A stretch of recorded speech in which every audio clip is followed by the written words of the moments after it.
സന്താനലബ്ധിക്കു വേണ്ടി ഈ സന്താനഗോപാല മന്ത്രം ദിവസവും ജപിക്കാവുന്നതാണ്.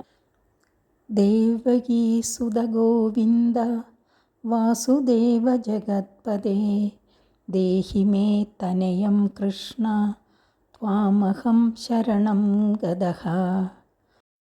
ദേവകീസുത ഗോവിന്ദ വാസുദേവ ജഗത്പദേ ദേഹി മേ തനയം കൃഷ്ണ ത്വാമഹം ശരണം ഗതഃ.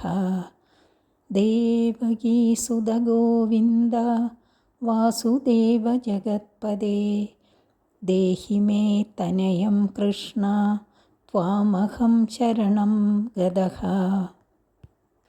ദേവകിയുടെയും വസുദേവരുടെയും പുത്രനും ജഗത്പതിയുമായ അല്ലയോ ഗോവിന്ദ, ഞാൻ അങ്ങയെ ശരണം പ്രാപിച്ചിരിക്കുന്നു. എനിക്ക് പുത്രനെ നൽകിയാലും.